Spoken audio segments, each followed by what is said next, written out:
الحمد لله نحمده ونستعينه ونستغفره ونؤمن به ونتوكل عليه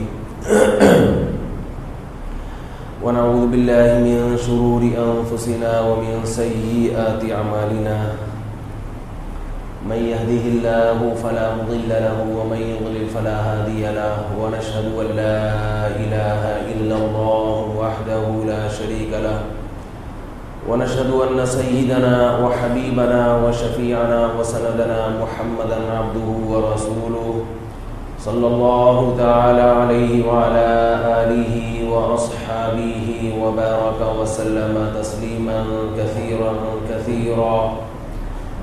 أما بعد فأعوذ بالله من الشيطان الرجيم. بسم الله الرحمن الرحيم. يا أيها الذين آمنوا من يرتد منكم عن دينه فسوف يأتي الله بقوم يحبهم ويحبونه أذلة على المؤمنين أعزة على الكافرين يجاهدون في سبيل الله ولا يخافون لومة لائم. وقال النبي صلى الله عليه وسلم الكيس من دان نفسه وعمل لما بعد الموت. قرآن مجید کی ایک آیت کا کچھ حصہ رسول اللہ صلی اللہ علیہ وسلم کی حدیث پڑھی ہے. دعا ہے کہ اللہ تعالیٰ صحیح طرح سے بات کہنے کی، سننے کی، سمجھنے کی اور عمل کی توفیق عطا فرمائے.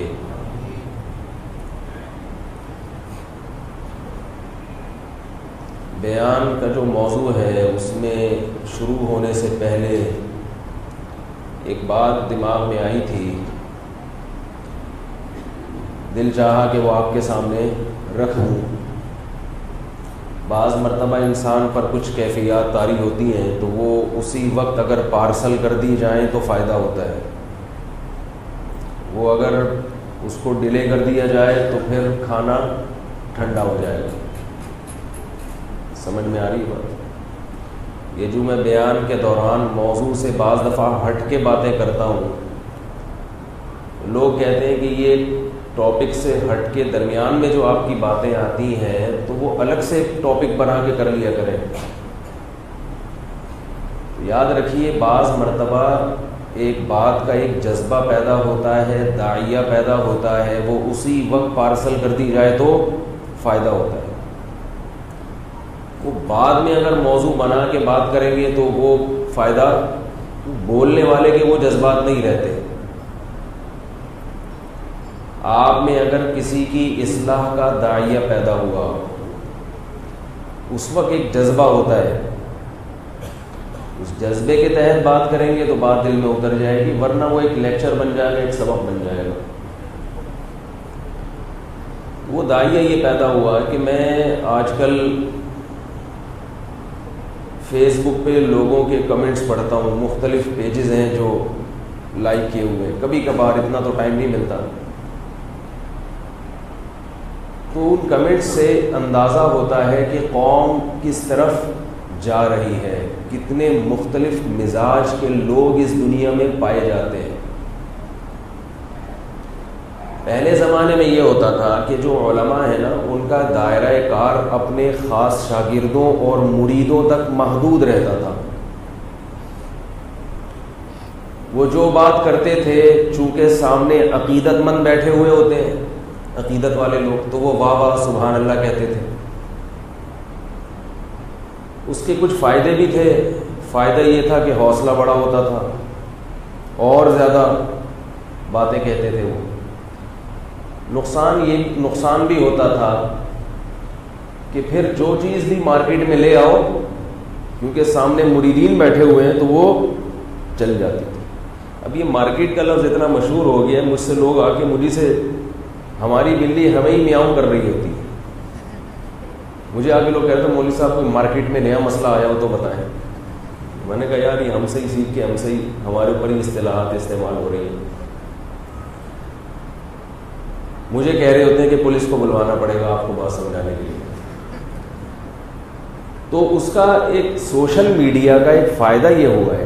اچھا جو عقیدت مند ہوتے ہیں اکثر ان کی توجہ، ہمارے ہاں تو عقیدت بھی اندھی ہوتی ہے نا. ہماری قوم میں اعتدال نہیں ہے، دشمنی ہے تو کسی کی کوئی بھی اچھی بات بھی بری لگے گی. جیسے سیاسی لوگوں کو دیکھ لو نا، سیاسی لوگ جو جماعتیں ہیں ان میں کوئی بھی اچھا کام کرے تو سامنے والی اپوزیشن نے کیا کرنا ہے؟ اس کی مخالفت. ایک دور میں وزیر اعلیٰ پنجاب نے یونیورسٹی کے طلباء کو لیپ ٹاپ تقسیم کیے.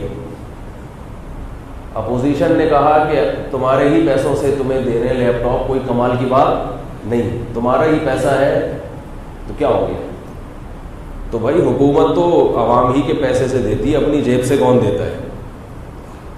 تو ایک اچھا کام کیا تھا، چلو لیپ ٹاپ حکومت نے فری میں دے دیا، بے شک حکومت ہی کے پیسوں سے دیا ہو لیکن کچھ تو کیا نا. جو مخالف تھے انہوں نے کیا کہا؟ یہ کون سا اپنی جیب سے دے رہے ہیں؟ تو اب کوئی ان سے پوچھنے والا نہیں ہوتا کہ جب آپ حاکم بنیں گے تو گویا اپنی جیب سے عوام کو فائدہ پہنچائیں گے. لیکن ہماری قوم کا جو ایک مزاج بن چکا ہے کہ میں جس جماعت سے ہوں وہ سب سے اچھی، اس کا جو برا کام ہے وہ بھی اچھا، اور جو میرے مخالف پارٹی ہے اس کا اچھا کام بھی کیا ہے؟ برا ہے. یہی چیز مذہبی حلقوں میں بھی پائی جاتی ہے. آپ کو کسی سے محبت ہے، عقیدت ہے، اچھے لگتے ہیں تو وہ جو مرضی بیٹھ کے ممبر پہ پھینک دیں. سمجھ میں آ رہی ہے؟ جو مرضی پھینک دیں، سامنے پکڑنے والے بیٹھے ہوئے ہوتے ہیں. جیسے وہ جب بیٹسمین جو ہے نا وہ گیند کو پھینکتا ہے تو پلیئر کا جو فیلڈنگ کرنے والے لوگ ہیں ان کا کام یہ دیکھنا نہیں ہے کہ اس نے صحیح شاٹ ماری ہے یا غلط ماری ہے. ان کا کام ہے جدھر بھی گیند جا رہی ہے اس کو پکڑ کے بالر کے حوالے کرنا. تو بعض دفعہ ممبر پہ بیٹھ کے پھینکتے رہو الٹی سیدھی ادھر ادھر کی پھینکتے رہو. جو عقیدت مند ہوتے ہیں وہ کیچ کرتے رہتے ہیں. لیکن اب جب سوشل میڈیا کا دور ہے اور بے لاکھ تبصرے شروع ہو گئے ہیں، کیونکہ مولوی صاحب کے سامنے بیٹھ کے تو نہیں کہے گا نا مولوی صاحب آپ غلط کہہ رہے ہو. ایک روب بھی ہوتا ہے انسان کا. فیس بک پہ کچھ بھی لکھ دو کیا خیال ہے؟ چڑھ جاتا ہے. کچھ بھی بول دو، کھلی اجازت ہے بھائی، جو مرضی لے. میرے جو یہ بیان جاتا ہے نا لائیو، بعض دفعہ میں جا کے لوگوں کے کمنٹس پڑھتا ہوں، اس بیان پہ لوگوں کے کمنٹس کیا آ رہے ہیں. اکثر تو الحمدللہ پازیٹیو ہوتے ہیں لیکن نیگیٹو بھی آ رہے ہوتے ہیں، تو نیگیٹو بھی میں پڑھتا ہوں. تو اس سوشل میڈیا کا فائدہ یہ ہوا کہ آپ کو حقیقی معنی میں آپ کے سامنے قوم کی سوچ آتی ہے کہ پبلک کیا سوچ رہی ہے اور وہ کس طرف جا رہی ہے. اچھا اس میں ایک غلط فہمی لوگوں کو یہ ہوتی ہے، جیسے میرا فیس بک پیج ہے اس پہ جو لوگ لائک کیے ہوئے ہیں تو وہ زیادہ تر وہی ہوں گے نا جو مجھ سے عقیدت کرتے ہیں. تو اس سے اندازہ نہیں ہوتا کہ قوم کدھر جا رہی ہے. ایسے پیجز جس میں زیادہ تر ایسے لوگ ہیں جو بالکل نیوٹرل لوگ ہیں، ان پیجز پہ جا کے جب میں کمنٹس پڑھتا ہوں تو پتہ چلتا ہے کہ پبلک کا اصل رجحان کیا ہے. اس لیے میں جو دیگر حضرات ہیں، علماء ہیں، میں تو کوئی نصیحت کے لائق نہیں سمجھتا اپنے آپ کو، لیکن میں بہرحال جو لوگ بھی پبلک میں دین کا کام کر رہے ہیں ان سے کہتا ہوں کہ آپ اپنے عقیدت مندوں کے کمنٹس نہ پڑھا کریں. آپ دیکھا کریں کہ عام پبلک کی آپ کے بارے میں کیا رائے ہے. وہ رائے غلط بھی ہو سکتی ہے، ممکن ہے وہ غلط تبصرہ کر رہے ہو، لیکن بعض دفعہ وہ رائے صحیح بھی ہوتی ہے. جو فرقہ پرست لوگ ہیں، فرقہ پرست، ان کو فرقہ وارانہ باتوں میں بڑا مزہ آتا ہے.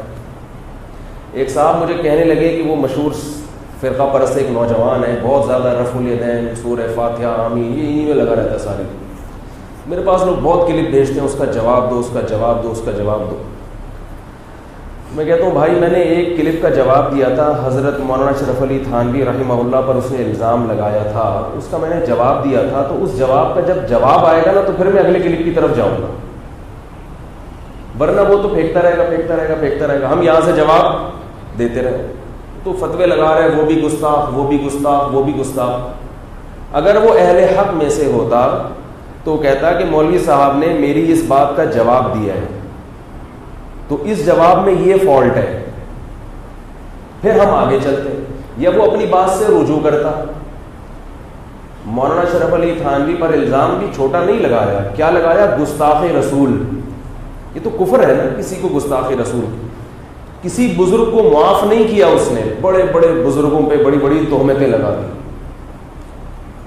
تو میں نے ایک بات کا جواب دیا تھا، تو اب عقل مند لوگوں کو چاہیے تھا وہ سمجھ جاتے کہ جس نے اتنا بڑا الزام کسی بزرگ پر بغیر تحقیق کے لگا دیا، ان کی چند عبارات دیکھ کر، تو وہ کسی کو بھی معاف نہیں کر سکتا، اور الزام بھی معمولی درجے کا نہیں ہے. تو جو اس کو لائک کرنے والے لوگ ہیں ان کو چاہیے تھا کہ بھائی اس کے پیچھے پڑ جاتے کہ یار تم نے کیسے الزام لگایا، اس کے خلاف FIR کٹواتے، کیس کرتے کہ اس نے ہندوستان کے بر صغیر کے ایک بہت بڑے بزرگ پر کیا لگایا ہے؟ گستاخی کا الزام لگایا ہے، اور اس سے ان بزرگ سے عقیدت کرنے والے لوگوں کے جذبات کو مجروح کیا ہے.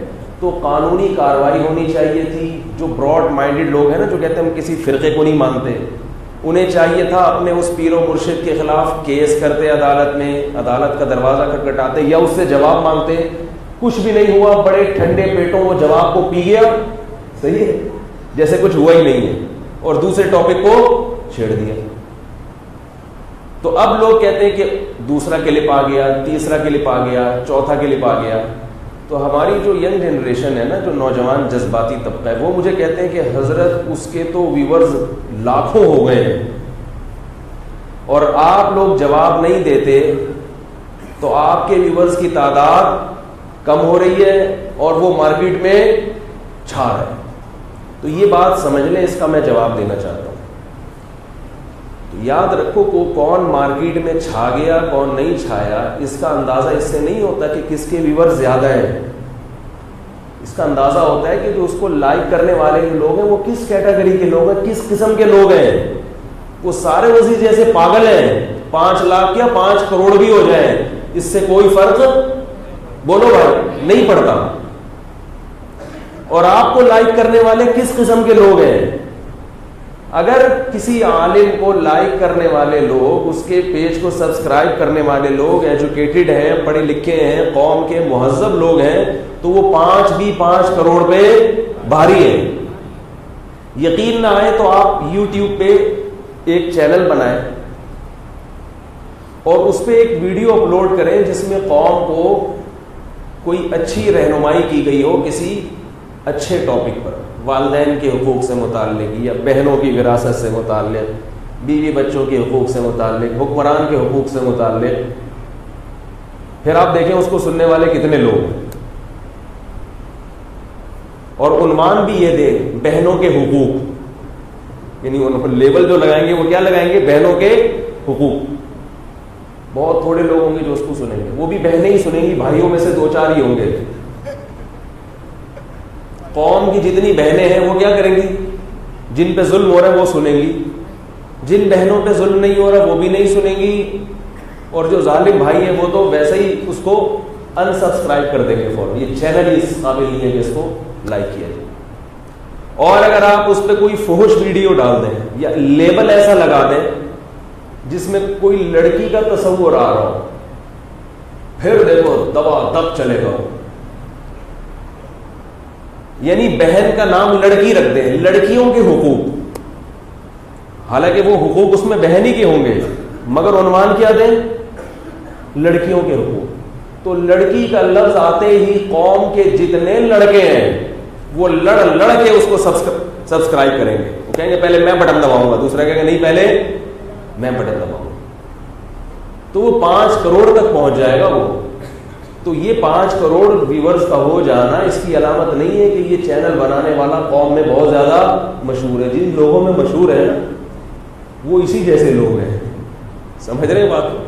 اب میرے بعض ٹاپک ایسے ہیں, بعض موضوعات ایسے ہیں, میں نے تو کھلے عام اجازت دی ہوئی ہے فی الحال, یوٹیوب پہ جو بھی جس چینل پہ بھی میرے بیان ڈالنے تو اجازت ہے, اور لوگ لاکھوں روپے کما بھی رہے ہیں ان چینل کے ذریعے. میں کوئی ان سے حصہ نہیں لیتا, وہ کہتے ہیں بھائی خیر کی بات ہے جتنا مرضی پھیلا دو. لیکن بعض دفعہ گڑبڑ یہ ہوتی ہے کہ وہ فحش عنوان دے دیتے ہیں میرے کسی بیان کو, جس سے کیا ہوتا ہے کہ بہت زیادہ وہ کلپ پھیل جاتا ہے. تو خیر جو اصل بات ہے میں اس کی طرف آ رہا ہوں.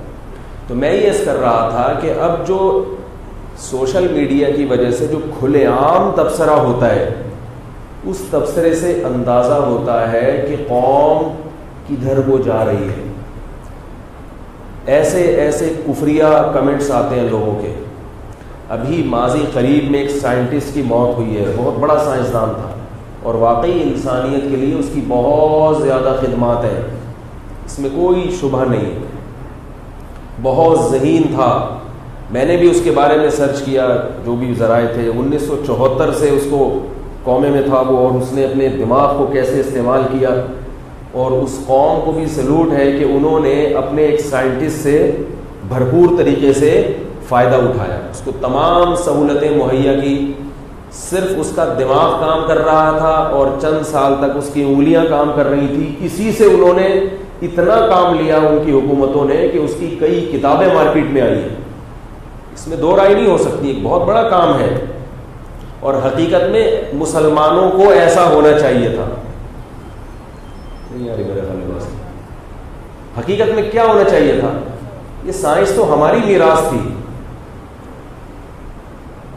ہم عجیب سے کیوں ہو گئے ہیں. یاد رکھو مسلمان قوم آج بھی بری نہیں ہے. اگر آپ مسلم کو من حیث المسلم برا کہتے, کیونکہ لوگوں کے کمنٹس آتے ہیں نا, لوگ اسلام کو برا بھلا کہنا شروع کر دیتے ہیں, تو یہ بات سمجھنا بہت ضروری ہے کہ مسلمان ایسا کیوں ہے. اس کے لیے آپ کو تاریخ کے اوراق پلٹنے پڑیں گے. مسلمانوں کے ساتھ ایسا ہوا ہے, سوچی سمجھی سازش کے تحت ان کو غلام بنایا گیا ہے, ایسی پالیسیاں بنائی گئی ہے کہ یہ کبھی بھی ترقی نہ کر سکے. بہت کچھ ہوا ہے ہمارے ساتھ جو دوسری قوموں کے ساتھ نہیں ہوا, اس لیے ہم ایسے ہو گئے ہیں. اور یہ اسلام کی برکت ہے کہ جتنا وہ خراب کرنا چاہتے تھے اتنے خراب ہم ہوئے نہیں ہے. تو اسلام نے ہمیں فائدہ ہی پہنچایا ہے, ورنہ تو ہم بالکل تباہ ہو گئے تھے. لوگ یہ کہتے ہیں کہ وہاں قانون کی رعایت ہے ان ملکوں میں, مسلمان قانون کو فالو نہیں کرتا. تو یہ اسلام کا قصور نہیں ہے. مسلمان جتنا قانون کو فالو کر رہے ہیں نا, یہ بھی اسلام کی وجہ سے کر رہے ہیں. اگر اسلام نہ ہوتا تو اس سے بھی گیا گزرا تھا. اگر علماء نہ ہوتے, یہ لوگ مولویوں پہ ڈالتے ہیں سارا, ان مولویوں نے ترقی ختم کی ہماری, یہ مولویوں کی وجہ سے ہم پیچھے ہیں. مولوی کب آپ کو بیچارہ ترقی سے روک رہا ہے بھائی؟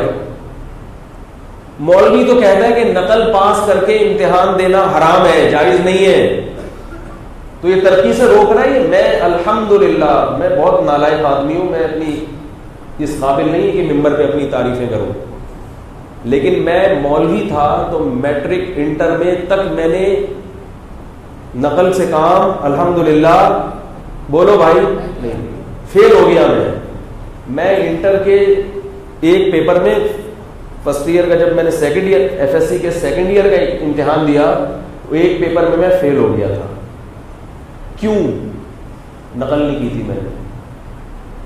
نہیں یار میرا خیال ہے. تو یہ ہمیں کس نے بتایا کہ نقل حرام ہے؟ اور یہ آپ کے لیے اس لیے اتنی حیرانگی کی بات نہیں ہوگی, آپ کہیں گے بھائی نقل کا موقع ہی نہیں ملا ہوگا.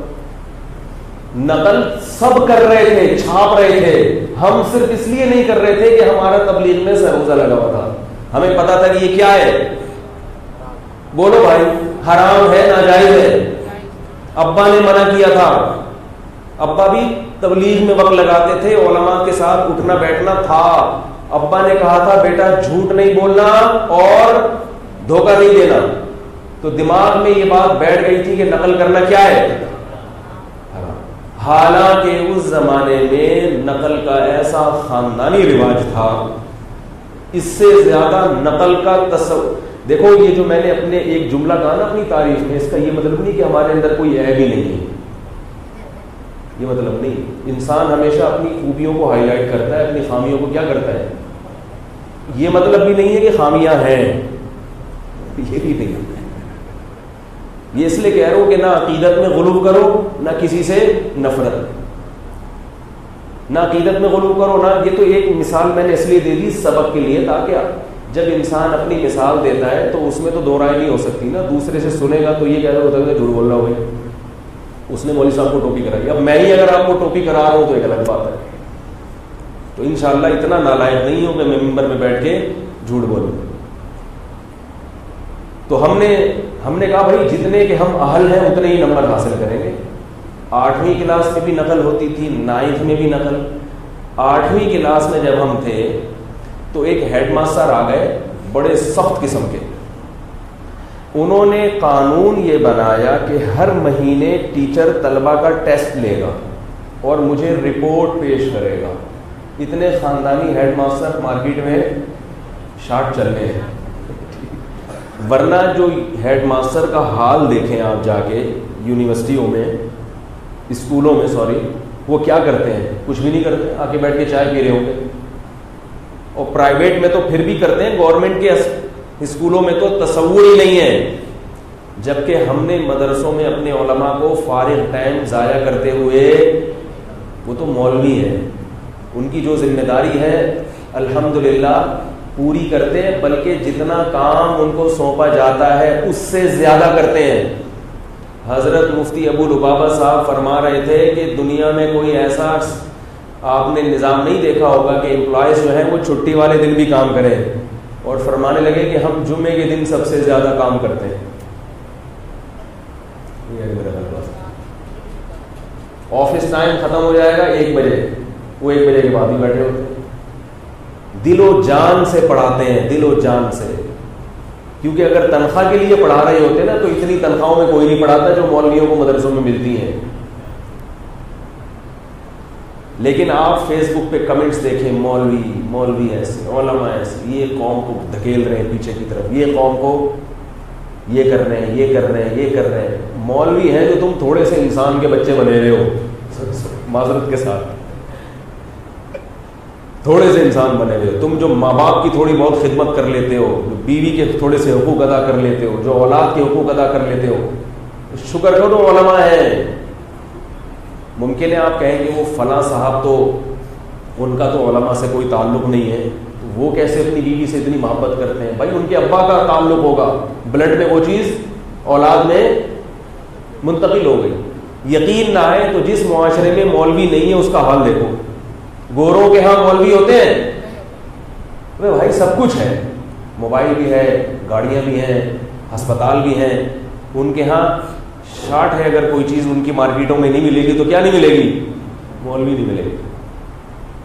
لہذا زنا بھی کرتے ہیں، شراب بھی پیتے ہیں، جوئے بھی کھیلتے ہیں، اور ان تمام چیزوں کو حاصل کرنے کے باوجود دنیا کی ہر چیز ہے مگر سکون نہیں. میں نے آپ کو ایک واقعہ، یہ میں اپنے ہیڈ ماسٹر والا واقعہ کہیں بھول نہ جاؤں گی، اب پکڑے رکھیے. میں نے آپ کو ایک واقعہ بتایا تھا نا کہ ہمارے ایک دوست ہیں جرمنی میں، انہوں نے کوئی ویڈیو دکھائی اپنے فیملی کی کہ شادی میں سب کیا کر رہے ہیں؟ ناچ رہے ہیں.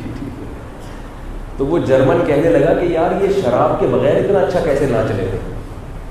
یعنی ان سب نے کیا پی وی ہے؟ اس نے کہا کہ نہیں پی وی تو نہیں ہے. کہا جب پی وی نہیں ہے تو یہ اتنا خوش کیسے ہیں؟ یعنی ایسے ناچ رہے ہیں، خوش انجوائے کر رہے ہیں لائف کو، تو یہ بغیر پیے اتنا خوش کیسے ہو سکتے ہیں؟ میں نے ان سے کہا کہ ان سے بولو کہ ابھی تو ایک ایسا طبقہ ہے جو بغیر ناچے خوش ہے. ان پر تو آپ کو حیرانگی ہو رہی ہے کہ یہ بغیر پی کے ایسے خوش کیسے ہیں. تو آپ کو آئیے کبھی جرمنی سے پاکستان آئے, ہم آپ کو ایک ایسا طبقہ دکھائیں گے جو بغیر ناچے خوش ہے. یہ مولویوں کا طبقہ ہے جو ناچتا نہیں ہے مگر پھر بھی کیا ہے, ایسا خوش ہو خرم ماشاء اللہ کوئی. اور پھر اس سے بھی آگے ایسا طبقہ ہم آپ کو دکھائیں گے جو بغیر موسیقی سنے خوش رہتا ہے. ورنہ لوگ کہتے ہیں جب تک موسیقی نہ سنے ہمیں سکون نہیں ملتا, بوریت ہوتی ہے. ہمارے ہاں علماء صالحہ کا ایک بہت بڑا طبقہ ہے جو نہ موسیقی سنتا ہے نہ گانے سنتا ہے, پھر بھی الحمدللہ خوش رہے. نہ پی رہا ہے نہ گا رہا ہے نہ ناچ رہا ہے, پھر بھی کیا ہے, خوش. تو یہ کس کی وجہ سے ہے؟ یہ علماء کی وجہ سے ہے. اللہ کے بندو, علماء کی وجہ سے. اگر علماء معاشرے میں نہ ہو تو تمہیں خوش رہنے کے لیے پہلے تو گانا پڑے گا, گانا سننا پڑے گا. جیسے کہ لوگ جن کا علماء سے تعلق نہیں ہے ان کو خوش رہنے کے لیے موسیقی میوزک سننا پڑتا ہے. ہینڈ فری میں ہر وقت جم جاؤ نا کبھی, بھائی جم گئے ہو وہاں تو آپ ڈنٹ ونٹ پیل رہے ہو اتنا, وہاں تو آپ کی ویسے ہی سوچ ڈائیورٹ ہو جاتی ہے, کوئی ٹینشن رہتی نہیں. لیکن وہاں بھی میں دیکھتا ہوں لڑکوں کو ٹینشن ختم کرنے کے لیے کیا چاہیے, میوزک چاہیے. پھر وہ کان میں لگا کے ڈنڈ بھی پیل رہے ہیں اور تھوڑا تھوڑا کندھے بھی مٹکا رہے ہیں. تو وہ ٹینشن ہے, ورنہ وہ سکون خراب ہو جائے. گرل فرینڈ چاہیے ان کو, سکون کے لیے کیا چاہیے, گرل فرینڈ چاہیے. جس کی جو گرل فرینڈ کے بغیر سکون میں نہیں وہ حیران ہوتا ہے یار گرل فرینڈ کے بغیر سکون میں کیسے ہی لوگ ہیں. یہ اپنے ہی جیسے لڑکوں دیکھتے رہتے ہیں سارا دن, اور یہ اپنے بیوی بچوں میں کیسے خوش ہیں. تو بھائی یہی نیچرل لائف ہے. آپ نیچرل لائف سے جتنا ہٹو گے وقتی سکون ملے گا, حقیقی سکون بولو بھائی نہیں ملے گا. اس کی میں مثال سے سمجھاؤں گا, پہلے میں وہ جرمنی والا واقعہ مکمل کر دوں. 2 چیزیں ہو گئی, ایک ہیڈ ماسٹر ہو گیا آپ کے ذمہ, اور یہ موسیقی سے سکون میں کیوں اور یہ سب یہ رہ گیا. تو اب وہ جو جرمن تھے نا وہ کہنے لگے یار یہ بغیر پیے اتنا خوش کیوں ہے. تو میں نے ان سے کہا کہ ان سے کہو کہ ایک طبقہ ایسا بھی ہے جو صرف پیے بغیر نہیں بلکہ ناچے بغیر بھی کیا ہوتا ہے, اس کو سکون کے لیے ناچنے اور ہلنے کی ضرورت نہیں. اور میں نے کہا اس سے بھی آگے ایسا طبقہ بھی ہے جو نہ صرف یہ کہ پی نہیں رہا اور ناچ نہیں رہا اور نہ میوزک سن رہا ہے بلکہ اس کے پاس ٹینشن کے سارے اسباب موجود ہیں, پھر بھی کیا ہے وہ خوش. تنخواہیں کم ہیں, غربت, لوڈ شیڈنگ, کسی بھی وقت پنکھا وفا چھوڑ سکتا ہے. یہ تو اب شکر ہے کراچی میں لوڈ شیڈنگ ختم ہو گئی, ورنہ ابھی ہم نے جو 10 سال گزارے ہیں گورا برداشت کر لیتا, خودکشی کر لیتا. اتنے پسینے نکلے ہیں ہمارے, اور رمضان گزار دیا. اوف یار سوچو, تصور کرو کہ ایک قوم شدید گرمی, پچھلے سال سے پہلا جو رمضان تھا, پچھلے سے پچھلے سال کتنا ٹف رمضان تھا. مجھے یاد ہے پہلا روزہ جمعے کے دن تھا جب وہ گرمی کی ایک لہر آئی تھی اور کئی جنازے اڑ گئے تھے. شاید کراچی کی تاریخ میں گرمی سے اتنے جنازے نہ اٹھے. ہمیں یاد ہے کہ پہلا روزہ تھا اور اللہ کی طرف سے کوئی آزمائش تھی, ایک دم گرمی کی اتنی شدت, اور میں جمعے کا بیان کر کے جب گیا ہوں تو میری حالت کیا ہو گئی, کیونکہ بولنے میں انرجی سرف ہوتی. کس قدر یہ پہلا اللہ نے بتا دیا کہ ابھی ابتدائے عشق ہے ہوتا ہے کیا, آگے آگے دیکھیے. ابھی تو پہلا ہے, ابھی 29 باقی ہیں اور پشاور کے حساب سے 28 باقی ہیں. یہ ایک مستقل ٹینشن ہے ہمارے لیے, پھر بھی نہیں مرتے ہیں. عید میں کیا ہو گیا ہمارا, فون آتے ہیں پشاور سے, حضرت پورے کیا کریں ہم, وہ فلانے محلے میں فلاں گلی میں عید ہے, فلاں میں روزہ چل رہا ہے, وہ وسیم بھائی سے مل کر آیا ہوں, وہ افطاری سحری کا انتظام کر رہا ہے, کلیم بھائی کے گیا ہوں تو وہ جناب شیر پکا رہا ہے, یہ ہو رہا ہے. گورے کے ہاں ایسا ہوتا وہ ہارٹ اٹیک سے مر جاتا, لیکن ہم پھر بھی کیا کرتے ہیں, کیا خیال ہے؟ ہم خوش ہیں یار، چلو اس محلے میں عید ہے، اس محلے میں روزہ ہے، چلو یار جہاں اتنے اختلافات ہیں ایک اور سے. تو اب کیا ہے کہ بھائی کیا کہہ رہا تھا میں جی، یہ جو ابھی جو بات کرتے ہیں جرمن والا تو سنا رہا تھا، یہ یہاں بات کیسے آئی؟ خیر، تو میں ہاں رمضان کا میں بتا رہا تھا کہ اللہ نے بتا دیا پہلا روزہ اتنا ٹف ہے، ابھی کتنے باقی ہیں؟ 29. تو اللہ کی قسم اٹھا کے کہتا ہوں جنہوں نے اس گرمی میں روزے رکھے، خدا کی قسم ان کی زندگی یا ان کا رمضان زیادہ اچھا گزرا ہے. جنہوں نے روزے کھائے ان کا رمضان زیادہ اچھا نہیں گزرا، ان کو سکون نہیں ملا، سکون نہیں ملا. ٹھیک ہے پیاس کی ٹینشن، ہمیں یاد ہے اس دن جب کیا ہوا کہ اتنی زیادہ شدید گرمی تھی کہ مسئلہ یہ تھا کہ میں ہمارے ہاں جو گھر تھا اس کی چھت تعمیر ہو رہی تھی، تو اس چھت کی جو گرمی ہے نا وہ ابھی صحیح بنی نہیں تھی، تو وہ اور زیادہ وہ یعنی اوپر چھت بہت زیادہ تپ رہی تھی. تو میں عصر کی نماز کے بعد نکلا ہوں اس نیت سے کہ کوئی برف ملے تو ٹھنڈے پانی سے نہائے. تو جب برف کی دکان پہ پہنچا تو اتنی لمبی لائن، اور برف والا برف خانے کے اندر بیٹھا ہوا ہے. برف والا کہاں بیٹھا ہوا ہے؟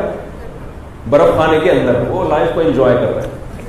تو مجھے وہ یاد آیا کہ وہ چرسی ہیروئن کی تھا نا، وہ کہہ رہے ہیں میں پائپ کے منہ میں ہوں اور میرے منہ میں پائپ. تو وہ اندر ہی سے برف تقسیم کر رہا ہے، اور اس کی جو معاشرے میں عزت تھی وہ کسی اور کی، گورا برداشت کر لے گا یہ چیزیں؟ انڈیا میں، ہندوستان میں انگریز کا جب دور حکومت تھا تو ایک گورا جو ہے نا رمضان میں مسلمان ہو گیا، اس بیچارے کی شامت آئی تھی، رمضان میں مسلمان ہو گیا. تو ایک پٹھان نے کہا اب پتہ چلے گا اس کو، عید کے بعد ہو جاتا ہے اب پتہ چلے گا اس کو. تو وہ اب دیکھو ہم کتنی پیاس میں بھاگ رہے ہیں اور جنازے اٹھ رہے ہیں لوگوں کے، کتنی پیاس میں کسی برف مل جائے. میں آ کے وہ برف بالٹی میں ڈالا اور جب نہایا ہوں تھوڑی جان آئی. اور وہ پورا رمضان تقریباً ایسے ہی گزرا ہے، برف میں نہا کے. چھت بھی ایسے موقع پہ ہم نے شروع کروا دیا نا کام، ہمیں تھوڑی پتا تھا یہ ہو جائے گا. تو وہ برف میں نہا کے پورا رمضان گزرا ہے. لیکن آپ مجھے ایک بات بتاؤ کہ جن لوگوں نے اس وقت روزہ رکھا، کیا ان کو اتنی سی بھی ٹینشن ہوئی؟ پیاس کی تکلیف ہونا ایک الگ چیز ہے، ذہن میں ٹینشن ہونا کہ جس کی وجہ سے انسان ڈپریشن میں چلا جائے، یہ بالکل ایک الگ چیز ہے. بلکہ اس دن جو روزہ افطار میں مزہ آیا، اتنا مزہ آیا، اتنا مزہ آیا، پتہ چلا کہ اللہ پانی کیا چیز ہوتی ہے.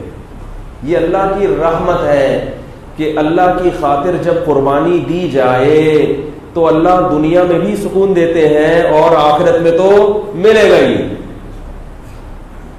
نماز سے پہلے جو ٹینشن ہوتی ہے، نماز کے بعد جو سکون ملتا ہے وہ اس ٹینشن سے زیادہ ہوتا ہے. اسلام نے ہمیں جو احکام دیے ہیں ان احکام میں جو ٹینشن ہے نا، یہ بالکل ایسے جیسے آپ کو بھوک لگتی ہے تو ٹینشن ہوتی ہے، جب کھاتے ہیں تو سکون ملتا ہے. اب اگر کوئی کہے یار مجھے ایسی زندگی چاہیے جس میں بھوک کی ٹینشن نہ ہو، تو اللہ کے بندو اگر بھوک کی ٹینشن ختم ہو گئی تو پھر کھانے کی لذت بھی ختم ہو جائے گی.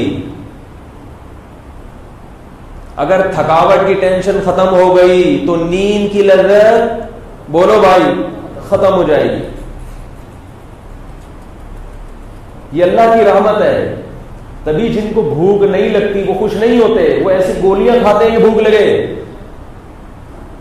تو جیسے بھوک لگنا، پیاس لگنا یہ ٹینشن ہے، مگر یہ انسان کو پریشان کرنے کے لیے نہیں ہے بلکہ انسان کو فائدہ پہنچانے کے لیے.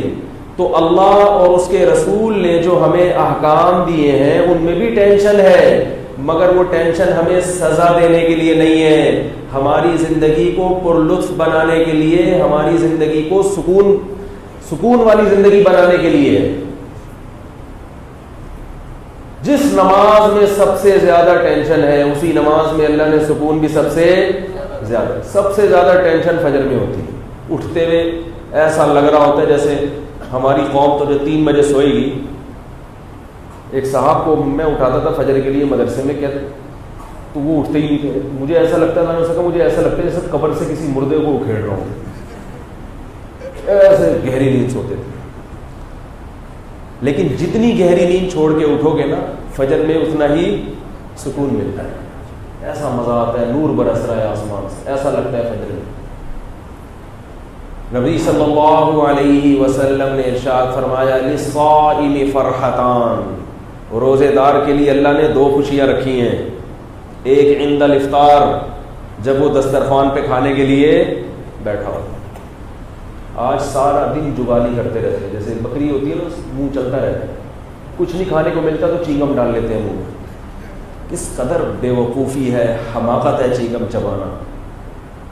انسان اچھا لگتا ہے منہ گھماتا ہوا بکریوں کی طرح. میں بہت حیران ہوتا ہوں ان لوگوں پر جو چینگم کھاتے ہیں. تھوڑی دیر کے لیے منہ کو روک لو اللہ کے بندو.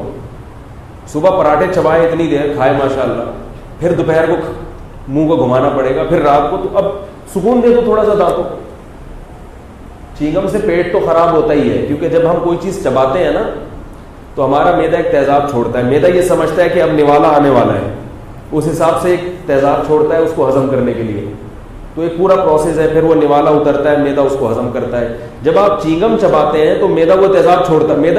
معدہ چینگم کے حساب سے بنا ہی نہیں ہے. معدے کو نہیں پتا ہوتا کہ کوئی ایسا پاگل کی دنیا میں جو خام میں منہ گھما رہا ہوں. میرے میں تو ایک خودکار سسٹم اللہ نے لگا دیا نا پیٹ میں, اس کو دماغ تھوڑی دیا سوچنے کے لیے, اس کو تو ایک خودکار سسٹم کے تحت وہ چلتا ہے. جب بھی آپ چبائیں گے تو معدہ اپنا کام شروع کر دے گا, ہضم کے لیے تیار ہو جائے گا. اب جب آپ چنگم چبا رہے ہیں معدہ اس چکر میں کہ اب یہ نگلنے کی کوئی چیز ہے نہیں, تو معدہ وہ تیزاب چھوڑنا شروع کرتا ہے. اور پھر کیا ہوتا ہے, اس کو ملتا کچھ نہیں ہے تو خراب ہو جاتا ہے. بچوں کو بھی چنگم کھلا رہے ہیں اور خود بھی کھا رہے ہیں. یہ بھی بے سکونی کی علامت ہے, کیونکہ جب آپ کی طبیعت میں سکون نہیں ہے تو سکون کے لیے مصنوعی طریقے اختیار کرنے پڑتے. یار کچھ تو منہ میں ہو, چپ بیٹھنے میں, تمیز سے آرام سے بیٹھنے میں سکون ہی نہیں ہے. کچھ نہ کچھ کرنا ہے ان کو, کوئی ڈھنگ کا کام نہ ملے تو الٹے کام شروع کر دیں. یہ بھی پاگل ہونے کی علامت, معذرت کے ساتھ ناجائز نہیں ہے, حرام نہیں ہے چنگم کھانا, لیکن بے وقوفی کی بہرحال علامت ہے. یہ اس کی علامت ہے کہ دماغ سیٹنگ پہ نہیں ہے. معدہ بھی خراب ہوگا, اور جب الٹے کام کرو گے تو دماغ بھی خراب ہوگا. کیونکہ انسان جب ایک الٹا کام کرتا ہے تو پھر اور بھی اس کی زندگی میں ہر چیز پہ الٹی ہونا شروع ہو جاتی ہے. تو میں یہ کر رہا تھا کہ بے روزگاری میں بھی کیا ہے, جرمنی والوں کو پتہ چلے کہ یہ لوڈ شیڈنگ میں بھی کیسے رہتے ہیں سکون سے. یہ گرمیوں کے پورے مہینے روزے رکھ کے بھی کس طرح رہتے ہیں, سکون سے رہتے ہیں. وہ تو پاگل ہو جائے گا. نہ صرف یہ کہ رمضان میں پیتے نہیں ہیں, کھاتے بھی نہیں ہیں, شراب نہیں پیتے, پانی بھی نہیں پیتے.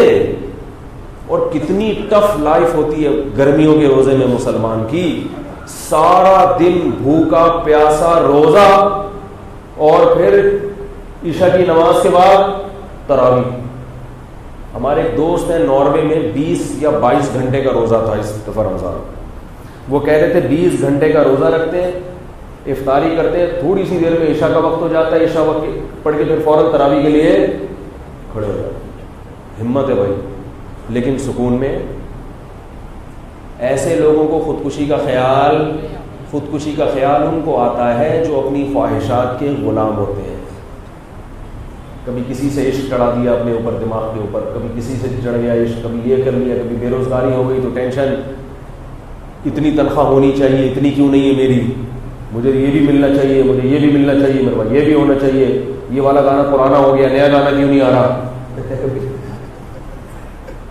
یہ تو پرانا ہو گیا گانا, نیا کیوں نہیں آیا, یہ والی اداکارہ پرانی ہو گئی, نئی کیوں نہیں آ رہی. تو وہ اسی سے کیا ہوگا, پاکستان ہار کیوں گیا, جیتا کیوں نہیں میچ میں. اللہ کے بندو, پاکستان عسکری میدان میں الحمدللہ جیت رہا ہے. ضرورت ہی نہیں کرکٹ میں 100 دفعہ بھی ہار جائے. جو میدان ہے نا میدان مردوں کے لڑنے کا، وہ میدان جنگ ہوتا ہے. کھیل کے میدان میں جیتنا کوئی کمال نہیں ہے، گلی ڈنڈے کھیل کے جیت جانے یہ کمال تھوڑی ہے. میدان میں جو ہے نا میدان کا جو شیر ہوتا ہے نا وہ کیا ہوتا ہے؟ وہ ہوتا ہے شیر. آپ جنگل کے شیر کو گیند بلہ پکڑا دیں نہیں وہ بیچارہ کچھ نہیں کر سکتا. مقابلہ کرائیں اس کا کسی سے تو شیر کیا ہوگا؟ بولو بھائی. تو یہ جو کرائٹیریا ہے نا ہار جیت کا، عزت ذلت کا، اس کرائٹیریا کو چینج کریں. سمجھ رہے ہو؟ لوگ کہتے ہیں کہ انڈیا کی فلمیں مشہور ہیں، پاکستان کی فلمیں اتنی مشہور نہیں ہیں. میرے پاس تو ہر قسم کا طبقہ ہے، اور یہ کہتے ہیں یہ اپنی فلم انڈسٹری میں بھی تھکے ہوئے لوگ ہیں. میں نے کہا یہ اس لیے تھکے ہوئے ہیں کہ یہ اتنے بے شرم ہو نہیں سکتے جتنے وہ ہیں. ہندوؤں کی بات کر رہا ہوں، اتنے بے شرم یہ ہو نہیں سکتے جتنے، بولو بھائی، وہ ہیں. یہ کوشش کریں گے ان جیسا بے شرم بننے کے لیے، مگر بنا نہیں جاتا. ان سے کوشش کریں گے لیکن ان سے بنا نہیں جائے. تو کیا کرنا ہے فلم انڈسٹری میں آگے بڑھ کر عورتوں کو نچوا کے اور فضول کہانیاں بنا کے؟ اس سے تھوڑی ہوتا ہے. ہاں اگر وہ کسی اور میدان میں آگے ہیں تو اس پہ شرمندہ ہوا، اس پہ آپ ضرور شرمندہ ہو. تو شرمندہ ہونے کے لیے بھی تو صحیح میدان کا سلیکشن کرنا چاہیے نا کہ یار اس پہ شرم آ رہی ہے، اس پہ نہیں آ رہی. آپ کو شرم ایسی چیز پہ آ رہی ہے جس پہ آنی نہیں چاہیے، اور جس چیز پہ شرم آنی چاہیے اس پہ آنی. ایک آدمی بغیر قمیض کے گھوم رہا ہے اس کو شرم آ رہی ہے، جو بغیر شلوار کے گھوم رہا ہے اس کو شرم نہیں آ رہی. لوگ کہیں گے نا یار تو قمیض کے بغیر گھوم رہا تھا تو شرم نہیں آ رہی تھی، شرم آ رہی تھی، اب تو شلوار کے بغیر گھوم رہا ہے تو تجھے شرم نہیں آ رہی. یہ کیسی عجیب بات ہے. تو خیر میں یہ کر رہا تھا کہ بے روزگاری میں بھی سکون، ٹھیک ہے نا، اور رمضان میں بھی الحمدللہ. رمضان میں مسلمان جو روزے رکھنے والے لوگ ہیں وہ اور بھی زیادہ خوش ہوتے ہیں. تبھی میں نے دیکھا ہے دیندار لوگوں کو رمضان کے انتظار میں رہتے ہیں کہ یار رمضان آنے والا ہے، رمضان آنے والا ہے، اور مزہ ہو جاتا ہے. حالانکہ ٹینشن بڑھ جاتی ہے، نمازوں کی تعداد بڑھ گئی، گناہوں سے دور رہنا پڑتا ہے، بلکہ وہ اسی پہ خوش ہوتے ہیں اچھا ایک مہینہ کچھ گناہوں سے بچت ہو جائے گی. تو میں عرض کر رہا تھا کہ یہ جو مولانا لوگ ہیں بھائی اتنے برے نہیں ہیں جتنا آپ ان کو سمجھتے ہیں، اتنے نہیں ہیں. تو وہ ہیڈ ماسٹر کی میں مثال دے رہا تھا. ایک اور میں نے بات کہی تھی آپ سے، دوسری کیا تھی؟ ہیڈ ماسٹر کے علاوہ بھی ایک بات تھی، میں نے کہا تھا وہ تو ہو گئی، چلو یہ بھی ہمارے جیسے ہی ہو گئے. دو ہیڈ ماسٹر جو تھے نا وہ اسکول میں آئے اور انہوں نے قانون بنایا کہ ہر ایک یا دو مہینے کے بعد طلبہ کا کیا ہوگا؟ ٹیسٹ ہوگا، اور وہ رپورٹ مجھے پیش کی جائے. اس پہ میں نے بات چلائی تھی کہ ہم نے مدارس کے جو اساتذہ ہیں، جو بیچارے مولوی ہیں، ان کو محنت کرتے ہوئے دیکھا ہے. اسکول میں جو ہمارے ٹیچر تھے ان کو محنت کرتے ہوئے نہیں دیکھا. اللہ ماشاء اللہ ایک دو ٹیچر ہوتے تھے جو ایمانداری سے پڑھاتے تھے، باقی سب وقت ضائع کرتے تھے. پرائیویٹ اسکولوں میں تو سختی ہوتی ہے بہت زیادہ، اور اس میں بھی بعض دفعہ کوشش کرتے ہیں ٹیچر کی ڈنڈی مارے. پرائیویٹ بھی ہم نے پڑھائے، اس میں ٹیچر کیا کرتے تھے، الگ سے ٹیوشن رکھا ہوا تھا، بلا کے ہمیں پورا پیپر سمجھا دیتے تھے، رٹوا دیتے تھے، اس کے پیسے لیتے تھے. میرے بھائی کو پتا چلا، انہوں نے ٹیوشن چھڑوا دیا. انہوں نے کیا کیا؟ حالانکہ امتحان میں نمبر اچھے آ جاتے اگر ان چیزیں پڑھتے رہتے. انہوں نے کہا یہ پڑھا تو رہا نہیں ہے تو رٹے لگوا کے طلبہ کی استعداد خراب کر رہے ہیں. تو اب نمبر مقصد ہے اسکولوں میں، تعلیم مقصود نہیں ہے. تبھی آپ دیکھیں کہ اکثریت، سب کی بات نہیں کر رہا، اکثریت علم کی روح سے ناواقف ہے. علم ہے مگر روح نہیں ہے. میں طلبہ کا امتحان لیتا ہوں نا جامعۃ الرشید میں، جو اسکول سے آتے ہیں، میٹرک پاس طلبہ اے گریڈ سے، ان سے میں پوچھتا ہوں کہ ایکس پلس ایکس اس کا کیا جواب ہے؟ فوراً کہتے ہیں 2x. ماشاء اللہ بھائی نوبل پرائز ملنا چاہیے اس کو. میں اس سے کہتا ہوں ایکس پلس وائی کا کیا جواب ہے؟ کہتے ہیں XY. میں ان سے کہتا ہوں کہ ایکس ایک الگ جنس ہے، وائی بالکل ایک الگ چیز ہے، دونوں آپس میں جمع کیسے ہو گئے؟ بھائی میز اور کرسی کو جمع کر سکتے ہو آپس میں؟ تو یہ بات ان کی سمجھ میں، کہتے ہیں میز کرسی کی مثال کیوں دے رہے ہو آپ، XY کی مثال دو. او بھائی ایکس تو ایک مثال ہے نا. نہیں آ رہی سمجھ میں یار. میں جب 9 کلاس میں تھا نا تو ہم فزکس پڑھتے تھے, تو اس فزکس میں کچھ ایکویشن تھی, ایکسیلریٹر, یعنی اس طرح کہتے ہیں اردو میں اس کو ایکسیلریشن کو, کہ اگر آپ ایک مسلسل اسپیڈ سے چلتے چلے جا رہے ہیں, ہم نے تھوڑا پڑھا مگر خاندانی طریقے سے پڑھا کیونکہ نقل نہیں کرتے تھے نا, اور ایسے ٹیچروں سے ہمارے بھائی نے ہٹوا دیا جو رٹے لگوا رہے تھے, تھوڑا سا پڑھا مگر کیا پڑھا الحمدللہ خاندانی. تو وہ آپ مثال کے طور پر 90 کلومیٹر فی گھنٹہ کی رفتار سے آپ مسلسل چلے جا رہے ہیں, تو آپ کی جو ایکسیلریشن ہے اس کا ریشو کیا ہے, 0 ہے. یہ بات آج 9 کلاس کے طلبہ کو معلوم, بولو بھائی نہیں, وہ کہہ رہے اتنی اسپیڈ سے جا رہا ہے پھر بھی 0, بھائی بڑھ نہیں رہی اسپیڈ. میں کیا کرتا تھا جب ہم نے فزکس کی ایکویشن پڑھی نا کہ پروجیکٹائل حرکت کیا ہوتی ہے, 45 کی ڈگری سے پھینکا جائے تو دور سے دور جائے گی, پھر اتنے کلومیٹر فی گھنٹہ کی رفتار سے ہم چلیں گے تو پھر یہاں اتنی دیر میں وہاں پہنچیں گے, تو یہ کیلکولیشن ہم پڑھ کر پھر اپنی پریکٹیکل زندگی میں اس کو میں اپنے طور پر اپلائی کرتا تھا. ہماری پھپھو رہا کرتی تھی شاہ فیصل کالونی, ہم جایا کرتے تھے D8 میں, اس وقت D8 ایک مزدہ تھی, اب تو W11 کا نام بہت ہے. تو جب وہ D8 چلتی تھی میں اس کے میٹر کو دیکھتا تھا اور اندازہ لگاتا تھا یہ کتنے کلومیٹر فی گھنٹہ کی اسپیڈ سے چل رہا ہے, اور پھر میں اس کا ریشو نکالتا تھا کہ کچھ دیر اتنے کلومیٹر, کچھ دیر اتنے کلومیٹر. تو پھر نتیجہ کیا نکلتا, جب ہم وہاں پہنچتے نا شاہ فیصل کالونی, تو میں اس کی رفتار سے پھر فاصلہ نکالتا تھا بیٹھ کے کہ اس کا مطلب ہے کہ ہمارے گھر سے ہماری پھپھو کا گھر کتنے کلومیٹر ہے. اور یہ بہت آسان ہے, لیکن آج 9 کلاس کے کسی طالب علم کو آپ کہو, وہ کہیں گے کیسی پاگل, میں کوئی امریکہ کا سائنسدان تھوڑی ہوں. وہ کہہ رہا ہے میں مجھے کیا سائنٹسٹ سمجھا ہوا ہے. بھائی ایکویشن تو ہر جگہ اپلائی ہوتی ہے نا. اتنی معذرت کے ساتھ سب ایسے نہیں ہے بھائی, اچھے پڑھے لکھے بھی ہیں, اتنے بیوقوف ہیں وہ سمجھتے ہیں کہ یہ جو فزکس میں فارمولا لکھا ہے نا, یہ امتحان میں جو سوال آئے گا نا اس پہ تو اپلائی ہوگا, میری پریکٹیکل لائف سے اس کا کوئی تعلق ہے ہی نہیں. پھر ہم نے جب دائرے کی ایکویشن پڑھی نا, کرو ٹریگنومیٹری جب ہم نے پڑھی, تو میں نے پھر زمین کا جو پورا محور ہے وہ نکالا کہ زمین کتنی, یعنی اگر ہم زمین کو ناپے اوپر سے تو کتنی ہوگی وہ. پھر میں نے یہ نکالا بیٹھ کے کہ زمین کتنے کلومیٹر فی گھنٹہ کی رفتار سے, بولو بھائی, گھوم رہی. تو میں اپنے اس طلبہ کو کہا کرتا تھا کہ ہم, پھر مذاق کرتا تھا ان سے, میں کہتا ابھی جو میں آپ سے بات کر رہا ہوں نا, ابھی ہم یہاں نہیں ہیں, 7 کلومیٹر آگے جا چکے ہیں, زمین تو گھوم رہی ہے نا. کہتے کیوں بھائی, ہم تو وہیں کھڑے ہوئے. کہتا بھائی وہیں کھڑے ہوئے تھے, اب وہیں کھڑے ہوئے کیونکہ زمین 24 گھنٹے, جب آپ نے زمین کا محور نکال لیا کہ اتنا ہے, پھر آپ نے یہ بھی نکال لیا کہ 24 گھنٹے میں زمین اتنے کلومیٹر فاصلہ طے کرتی ہے, تو زمین کی اسپیڈ سامنے آئے گی کہ نہیں آئے گی آپ کے. یار کیا مسئلہ ہو گیا یار, آئے گی نا. جب آپ کو فاصلہ بھی پتہ چل گیا کہ کتنا ہے, اور یہ بھی پتہ چل گیا کہ ٹائم کتنا لگ رہا ہے, 24 گھنٹے لگ رہے ہیں زمین کو, ہم جس پوائنٹ پہ ابھی کھڑے ہوئے 24 گھنٹے بعد گھوم کے دوبارہ وہیں آئیں گے کہ نہیں آئیں گے. 2 باتیں پتہ چل گئی, تو تیسری بات نکالنا تو بہت آسان ہے نا.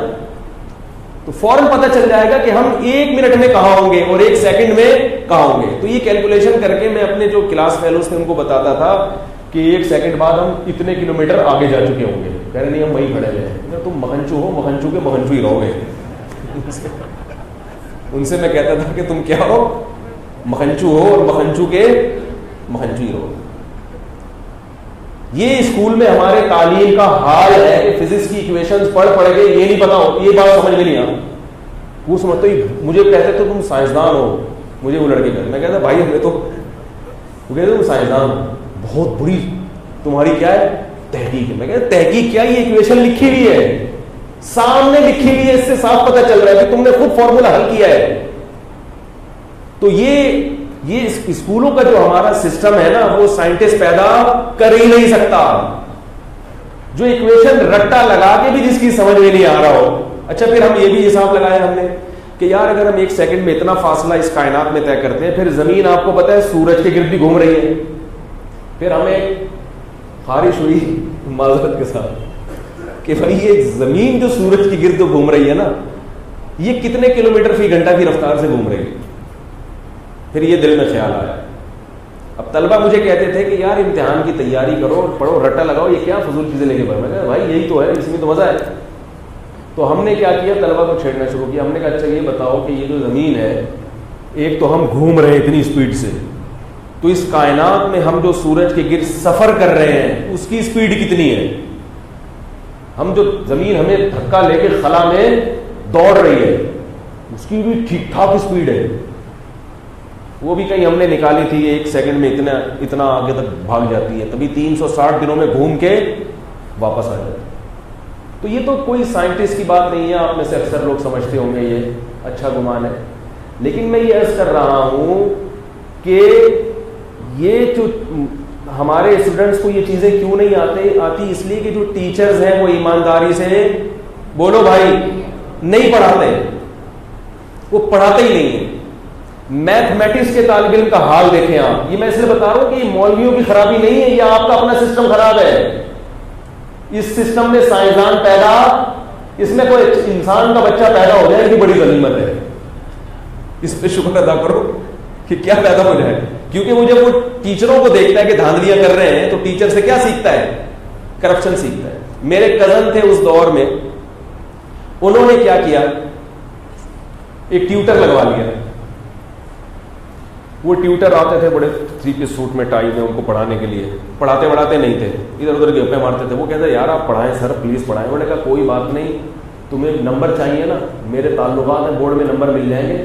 یہ بات بہت پرانی, اس وقت 4-5 ہزار کی بڑی ویلیو تھی. مجھے 4,000 روپے دے دو, امتحان میں اچھے نمبر آ جائیں گے, میرے بورڈ میں کیا ہے تعلقات ہیں. اب وہ مرتا کیا نہ کرتا, انہوں نے پیسے دے دی. جس دن پیسے دیے ٹیوٹر مارکیٹ سے کیا ہو گئے, آج تک نہیں ملے. وہ اس واقعے کو 20-25 سال ہو گئے ہوں گے, آج تک وہ نہیں ملے. اب تو مل بھی جائیں گے تو پہچانے گا کون ان کو؟ اب اگر مل بھی گئے تو کیا پتہ چلے گا یہ وہی ہے یا کوئی اور ہے, شکلیں چینج ہو گئی. تو میں نے تو کسی مولوی کو نہیں دیکھا کہ قاری صاحب مدرسے کے گھر میں پڑھانے کے لیے آئے ہوں اور پیسے لے کے. ہوتے ہیں فراڈی بھی ہر جگہ ہوتے ہیں, لیکن اتنی میرا خیال ہے تھوڑے سے شارٹ ہے, زیادہ ہے. تو وہ جو ٹیچروں کا حال ہے, امتحان پڑھا نہیں رہے ہیں صحیح طریقے سے, تو اس سسٹم میں میرے بھائی, اس نظام تعلیم میں سائنٹسٹ پیدا بولو بھائی نہیں ہو. اسکولوں کا حال آپ جا کے دیکھیں. میں نے اپنے بچوں کو اسکول میں داخل کیا ہے مجبوری میں, کیونکہ ہوم اسکولنگ کے لیے کوئی ٹیچر بولو بھائی ملا نہیں, ورنہ میں اسکولوں کا قائل نہیں ہوں. اسکول بچے کی صلاحیت کو تباہ کر دیتا ہے. اسکول بچوں کو سائنسدان نہیں بناتا. بچے کی جو اپنی جو سوچنے کی یاد رکھو, ہر بچہ سائنٹسٹ ہوتا ہے. بچے بڑے ہوشیار ہوتے ہیں, ہر وقت سیکھ رہا ہے بچہ, ہر وقت سیکھ رہا ہے. اس کی اگر سیکھنے کی صلاحیت آپ ختم کر دو گے برباد ہو جائے گا. وہ ہر وقت سیکھتا ہے. اسکول اس کے سیکھنے کی صلاحیتوں کو ختم کر, اسکول سے اس کو انگلش سکھا دیتا ہے. جس اسکول میں بچہ انگلش بولنا سیکھ جائے بہت اچھا اسکول ہے. اللہ کے بندو, انگلش کے لیے تو لینگویج سینٹر بہت کھلے ہوئے ہیں, وہاں سکھا دو اس کو. صرف انگلش سکھانے کے لیے اتنے پیسے دے رہے ہو. انگلش کے لیے کوئی ٹیوٹر گھر میں رکھ لو, اچھا ایماندار, جو بچے سے روزانہ 1 گھنٹہ انگلش بولے, بہت اچھی سیکھ جائے گا انگلش. اسکولوں میں کیا ہو رہا ہے, میں نے بھی اسکول میں, اور بہت اچھے اسکول میں, دوسروں کی نسبت بہت اچھا اسکول ہے, لیکن اسکولوں کا جو حال ہے, سوائے رنگ کے ڈبے, پینسلوں کے ڈبے, ڈرائنگ کی بکس, اور یلو ڈے اور بلیو ڈے اور ریڈ ڈے. ایک دن میرا بچہ آیا, ابو ہر چیز پیلی پیلی چاہیے, یلو انگلش میں بھائی, تاکہ پتہ چلے پڑھے لکھے باپ کی اولاد ہے.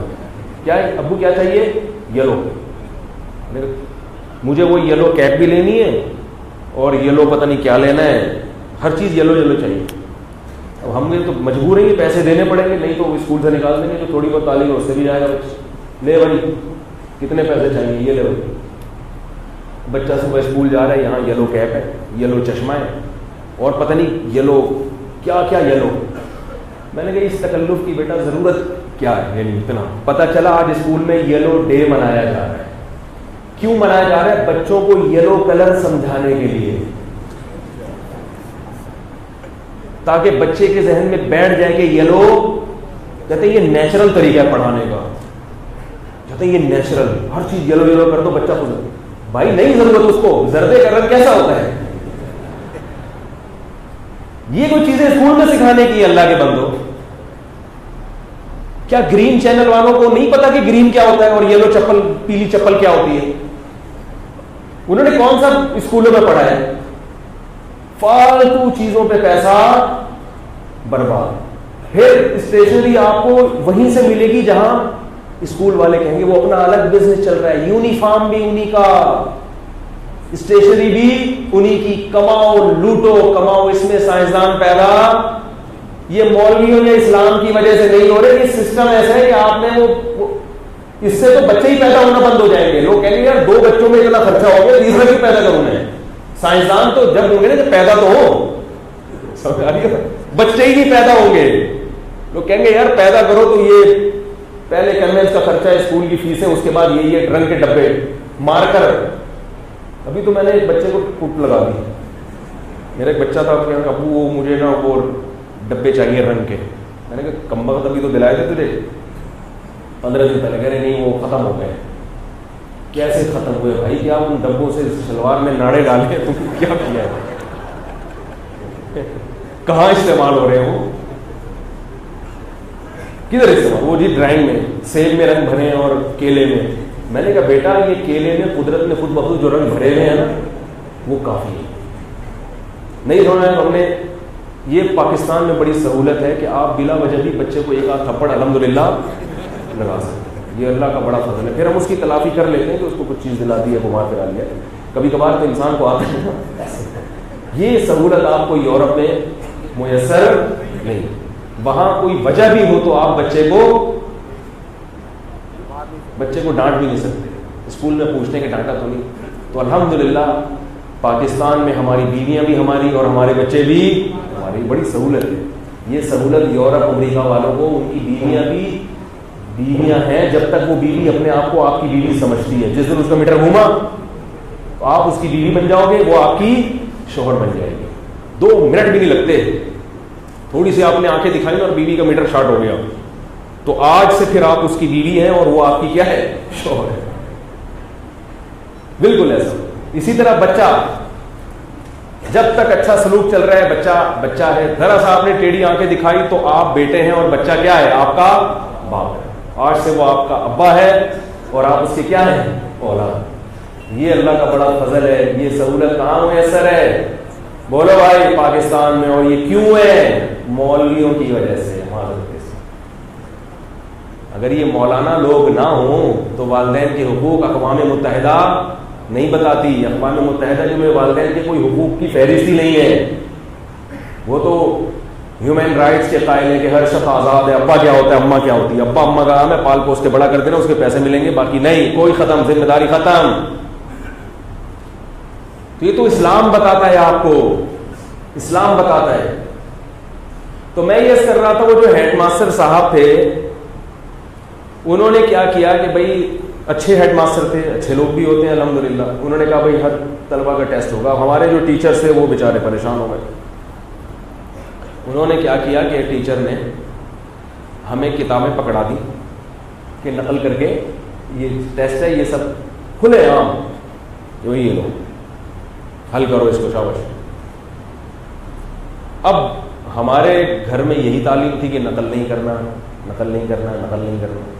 اب مجھے بڑا عجیب لگا. میں نے کہا یہ تو خود نقل کروا رہے ہیں. حالانکہ ایسے موقع پہ تو شاید جائز بھی ہو کہ بھائی جب ٹیچر نے پڑھایا ہی نہیں ہے تو اب میں نے کہا اگر میں نقل نہیں کروں گا تو بالکل معاملہ خراب ہو جائے گا، اور اگر نقل کروں گا تو جو کام کبھی نہیں کیا ہوتا نا وہ کرتے ہوئے انسان کو پہلی دفعہ بہرحال دل خراب ہوتا ہے. گناہ جب کرتا ہے نا پہلی بار دل خراب ہوتا ہے، اس کے بعد ضمیر کیا ہو جاتا ہے؟ مردہ ہو جاتا ہے. تو اب ہم نے کہا اگر ایک دفعہ کر لی تو پھر عادت پڑ جائے گی. تو لہٰذا اب حل یہی ہے کہ پتلی گلی سے نکلو. گورنمنٹ کے اسکولوں میں یہ بڑی سہولت ہوتی ہے کہ کسی بھی وقت طالب علم کہیں سے نکل سکتا ہے. کھڑکیاں ٹوٹی بھی تھیں. کھڑکیاں کیا تھیں؟ ہم نے ہر طرح پڑھا ہے. پرائیویٹ اسکول میں بھی پڑھا ہے، گورنمنٹ اسکول دونوں کا ہم نے کمپیئر کیا ہے. تو کھڑکیاں ٹوٹی ہوئی تھیں. جیسے ایک پاکستان میں ایک سائنسدان پیدا ہوا، اس نے کہا کہ میں نے ایک ایسی چیز ایجاد کی ہے جو دیوار آپ اس میں دیوار کے آر پار دیکھ سکتے ہو. ایسی چیز میں نے ایجاد کی ہے کہ آپ اس چیز کے ذریعے دیوار کے آر پار. دوسرا بڑا حیران ہوا کیا ہے وہ کھڑکی. تو ہمارے اسکول میں کچھ ایسے سافٹ ویئر تھے دیواروں میں کہ اس کی وجہ سے ہم دیوار کے آر پار نہ صرف یہ کہ دیکھ سکتے تھے بلکہ جا بھی سکتے تھے. تو وہ ڈیسک تھا, ہم نے 2 طالب علم کو یہاں کیا, ہم نے کہا ذرا استاد ادھر دیکھیں, تو ہم کلا بازی کھا کے باہر نکل گئے. تو میں جو آپ کو بتا رہا تھا کہ یہ جو فیس بک پہ لوگ مولویوں کے خلاف کمنٹس کرتے ہیں کہ یہ ترقی میں رکاوٹ ہے, یہ ترقی میں رکاوٹ ہے, یہ قوم کو پیچھے لے کے جا رہے ہیں, ایسا نہیں ہے میرے بھائی. آپ کے سسٹم میں خرابی ہے, اور یہ سسٹم میں کچھ تو ایسی بنیادی خرابیاں ہیں کہ ان خرابیوں کو دور کیے بغیر تو ترقی ہو ہی نہیں سکتی. ایک بہت بڑی خرابی آپ کے سسٹم میں یہ ہے کہ آپ کی تعلیم آپ کی مدر لینگویج میں نہیں ہے. تو بہت ہی بڑی خرابی. عربوں کو دیکھ لو, وہ بھی عربی چھوڑ کر انگریزی کی طرف آ رہے ہیں, نہ عربی کے رہے نہ انگریزی کے رہے. عرب جب انگریزی بولتے ہیں نا تو ہنسی آتی ہے, آپ کہتے چپ چپ ہی رہتا ہے, اچھا تھا یار, کیا کرتا خاموش ہی کرتا, نہ ادھر کے رہے نہ ادھر. حالانکہ عربی اتنی فصیح و بلیغ زبان ہے کہ تمام سائنسی علوم عربی زبان میں کنورٹ ہو چکے ہیں. آپ گوگل پہ جتنی سرچنگ انگلش میں کر سکتے ہیں تقریباً اتنی ہی عربی میں کر سکتے ہیں. ہر وہ چیز جو انگلش میں ہے وہ عربی زبان میں گوگل پہ موجود ہے. پھر بھی ایک دماغ میں ایک پتہ نہیں ایک احساس کمتری. تو اپنی زبان کے بارے میں احساس کمتری اتنا زیادہ ہو گیا ہے کہ ہمارے حکمران جب بیرون ملک سفر کرتے ہیں تو کوئی یورپ کا صدر ہوگا, چائنا کا صدر ہوگا, وہ اپنی زبان میں بات کر رہا ہوگا اور یہ انگلش بولنے کی ناکام کوشش بولو بھائی کر رہے ہو. اللہ کے بندو, چلو کسی انگریز سے بات ہوتی تو آپ کہتے چلو میں انگلش میں بات کروں گا, اول تو وہاں کی ضرورت نہیں ہے. جب آپ کے ترجمان موجود ہیں تو آپ کو کیا ضرورت ہے اردو انگلش میں بات کرنے کی. مختلف ملکوں کے صدر آپس میں جب ملتے ہیں تو ایک دوسرے کی زبانیں تھوڑی سیکھتے ہیں, وہ اپنی زبان میں بات کرتے ہیں اور ترجمان اس بات کو منتقل کر دیتا ہے. یہ تو ہم ہر دور میں ہوتا ہے. نبی صلی اللہ علیہ وسلم ہم کلام ہوتے تھے دوسرے لوگوں سے, تو ترجمان, ہاں ترجمان ایسے پیدا کرنے چاہیے. اب آپ یہ دیکھو کہ ہمارے حکمران چائنا کے صدر سے بات کر رہے ہیں, وہ اپنا چنگ پونگ لگا رہے ہیں, مگر ان کو اردو میں بات نہیں کرنا, یہ انگلش میں ٹوٹی پھوٹی سیکھ کے جا رہے ہیں, رٹا لگا کے جا رہے ہیں. ایسے موقع پہ تو آپ کو اگر آتی بھی ہو تو آپ بات نہ کریں. آپ کہیں کہ جب یہ اپنی زبان پہ فخر کر رہا ہے تو ہم اپنی اردو جیسی خوبصورت زبان پہ فخر, اردو کی خوبصورتی اور اردو کی تاریخ پر تو پوری کتاب لکھی جا سکتی ہے. زبانوں میں فرق ہوتا ہے. اردو تو بہت ہی خوبصورت زبان ہے. یہ بڑے بڑے محلات میں, یہ جو بادشاہوں کے درباروں میں یہ زبان وجود میں آئی ہے. زبان جس قوم میں بنتی ہے نا, اس قوم کے اثرات آتے ہیں اس زبان میں. اگر کوئی ایسی پس قوم ہے اس میں ایک زبان وجود میں آئی ہے تو اس کے الفاظ میں بھی وہی کرختگی ہوگی. اور ایک قوم اگر اپر لیول پہ ایک زبان وجود میں آ رہی ہے تو پھر اس کے اچھے اثرات بھی اس زبان میں ٹرانسفر ہوتے ہیں. تو اب آپ یہ دیکھو کہ چائنیز جو ہمارے یہاں آ رہے ہیں کراچی میں, پاکستان میں, تو گورنمنٹ ادارے کھول رہی ہے چائنیز زبان سکھانے کے لیے. وہ آ رہے ہیں ہمارے ملک میں, ان کی اپنی ضرورت ہے, تو ہونا یہ چاہیے کہ ان کو اردو سکھانے کے لیے, ارے بھائی تم ہمارے ملک میں آ رہے ہو تو تم ہماری زبان سیکھو نا, پوری قوم کو تھوڑی تمہاری زبان سکھا سکتے ہیں. لیکن احساس کمتری دیکھو, ہم کیا کر رہے ہیں, ان کی زبان سیکھ رہے ہیں تاکہ ان کو ہم سے ڈیلنگ میں پرابلم نہ ہو. وہ بھی کہتے ہیں بڑے خوش ہیں کہ یار تم سے بڑا بیوقوف دنیا میں کوئی ہے ہی. ضرورت ہمیں ہے, سفر کر کے ہم آ رہے ہیں تو ہمیں ضرورت ہے. جیسے آپ امریکہ جائیں گے تو آپ امریکیوں کو اردو سکھاؤ گے یا آپ انگریزی سیکھو گے؟ بھائی آپ کو اس قوم میں رہنا ہے تو آپ ان کی زبان سیکھو گے. لیکن جب انسان غلام بنتا ہے نا, جیسے بنی اسرائیل جب غلام رہے نا بہت عرصہ, تو ان کو آزادی ملی ہے تو وہ آزادی ان کو سمجھ میں آنی. انہوں نے کہا وہی بچڑا چاہیے عبادت کے لیے, وہ جو تھا نا حساب کتاب, توحید سمجھ میں نہیں آئی ان کے. ان کو پھر اللہ نے کہا جہاد کر کے اس قوم پہ قبضہ کرو, حکومت کرو. ان کو حکومت کیا ہوتی ہے؟ جو چاپلوسی میں اور بوٹ پالش کرنے کا مزہ تھا وہ حکومت میں نہیں, انہوں نے کہا ہم جہاد نہیں کریں گے, ایسے ہی رہیں گے, مار کھائیں گے, اس کا اپنا مزہ ہے, اس کا کیا ہے, اپنا مزہ ہے. تو ہماری بھی حالت کچھ اسی طرح بن چکی ہے. دوسروں کی زبان سیکھتے سیکھتے سیکھتے سیکھتے اتنا ٹائم گزر جاتا ہے کہ وہ علم حاصل کرنے کی جو اصل عمر تھی وہ لینگویج سیکھنے میں ہی لگ جاتی ہے. اور لینگویج سکھانے والے جو ادارے ہیں وہ بھی تھکے ہوئے ہیں, یعنی وہ بھی کوئی ایسا نہیں ہے کہ چلو 2-4 سال میں آپ کو بہت اچھا سکھا دیں, وہ بھی ایسے. تو اس لیے میرے بھائی اتنا زیادہ بیچارے علماء کو, مولانا لوگوں کو ملامت نہ کیا کرو.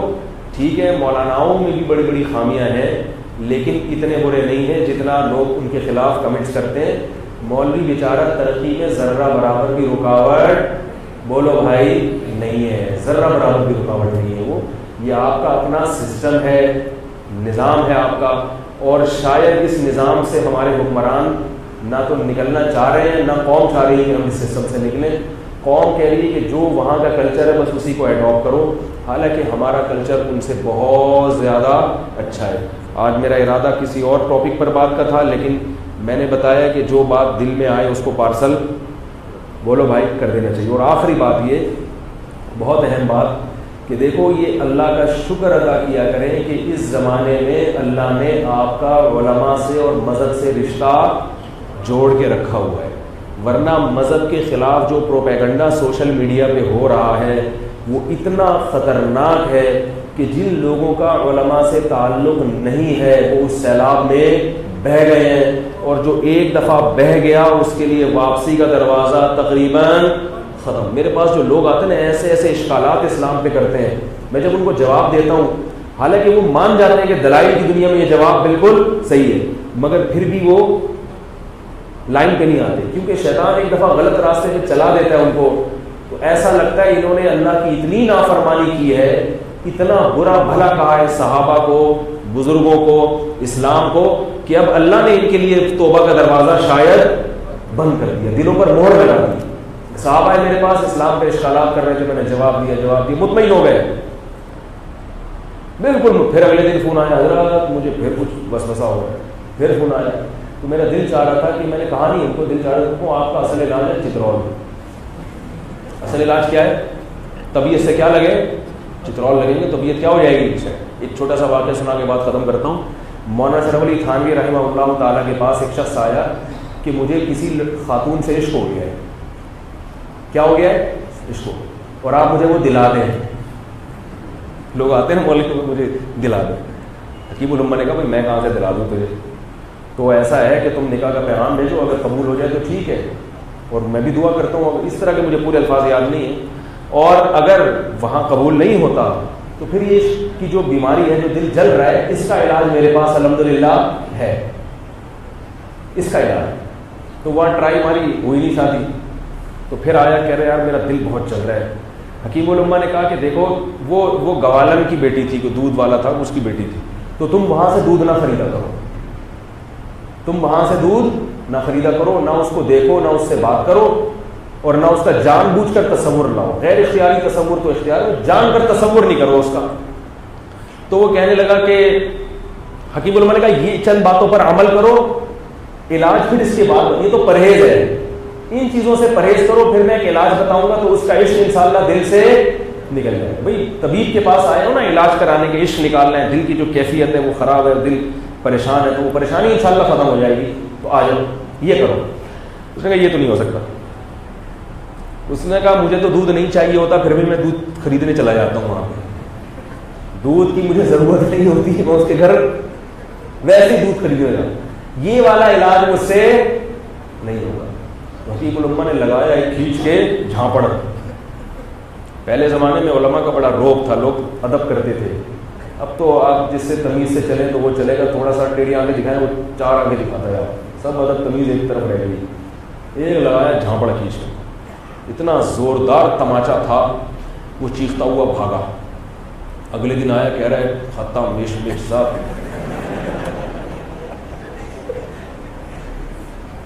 کہہ رہا ہے صاحب ایک لگایا جھانپڑ, بالکل پھر غائب ہو گئے. کہہ رہا ہے ایسا دماغ گھوما ہے نا, طبیعت کیا ہو گئی. تو ہر چیز کا علاج دلیل نہیں ہوتی, یاد رکھو. جھانپڑ بھی بہت ساری چیزوں کا تو وہ جب میں نے ان کے اشکالات کے جواب دیے پھر بھی ان کو کوئی پھر یہ اشکال، میں نے کہا نہیں، کیونکہ ہم تو جھانپڑ لگانا تو دور کی بات، ہم تو کہیں گے تو وہ ناراض ہو جائیں گے، لیکن اصل علاج یہی ہے کہ آپ کو پڑھنے چاہیے ٹائٹ قسم کے جھانپڑ، جب چترول لگیں گے سارے جراثیم مر جائیں گے، طبیعت کیا ہو جائے گی، بالکل فٹ فاٹ سیٹ۔ تو حکیم الامہ نے اس تماچے کا نام رکھا کراماتی تماچا، اس کا نام کیا رکھا؟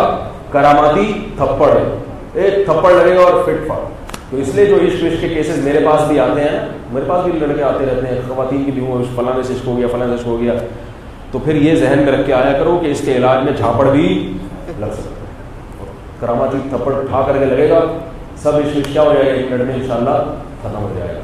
تو یہ مار بڑی اللہ کی نعمت ہے، باپ کی مار اولاد کے لیے، تو یہ بھی اس کی بڑی، ماں بیٹی کی جب ٹکائی لگاتی ہے تو بہت فائدہ ہوتا ہے اس میں، اس لیے بیٹیوں کو چاہیے اماں کے تھپڑ شوق سے کھایا کرے۔ اللہ تعالیٰ ہم سب کو سمجھنے کی عمل کی توفیق عطا فرمائے، وما علینا الا البلاغ۔